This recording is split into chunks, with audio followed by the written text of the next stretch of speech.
also established that Welch was observed paying attention to the Lyons sisters while at Wheaton Plaza. Welch now has multiple convictions for sexual offenses against young girls and has been incarcerated since 1997 in the state of Delaware for one of these offenses. This week, police in Montgomery County, Maryland, identified a person of interest in a disappearance case that put Washington, D.C. on edge 39 years ago. 12-year-old Sheila Lyon and 10-year-old Catherine Lyon left their home in suburban Maryland on March 25, 1975, to walk to the nearby Wheaton Plaza shopping center for lunch. Back in those days when parents were more casual about those things, the mother told them to be home by 4 p.m. They did not return. A massive manhunt ensued. This week, there could be a major break in that case. Former LAPD detective and Fox News contributor Mark Furman is here with his perspective on this remarkable story. Mark, thanks very much for joining us.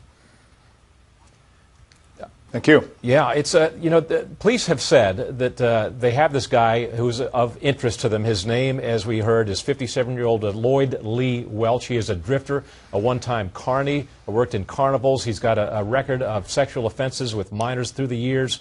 What are the problems with a 39-year-old case like this? And they say they can't charge the guy because they don't yet have enough evidence. But beyond that, what are the problems with a 39-year-old case?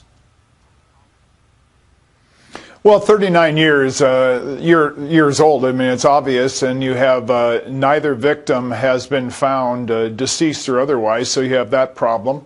You really have no vehicle description. You really don't have a physical description. But what's going on here is a cold case team got a hold of the case, and they go back to square one, and they find out everybody that was interviewed, every name that's in that murder book or that missing or that abduction, kidnapping book, however they actually characterize it. And you look at that and you start finding out where everybody is and what they've done. And when he popped up to be a sex offender in prison, that MO could possibly have matched a trail of victims that he actually pursued in that employment with.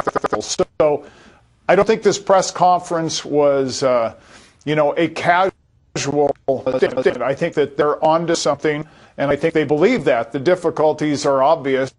The 39 years without forensic evidence, you're really relying on memory and actually an interrogation of the suspect. Mark, we're having a little bit of technical difficulty, but I'm going to try to ask you one more question before we let you go.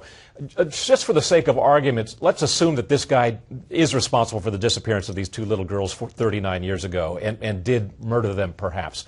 How do you gain a guy's confidence like that to open up in a jail cell, to admit to a crime like this? And what is his reticence to admitting to it, assuming he's probably going to spend the better part of the rest of his life in jail anyway? That's a great question. And when you look at this, first, you're concerned with the Lyons sisters. So he has the possibility of getting out on parole on his current offense.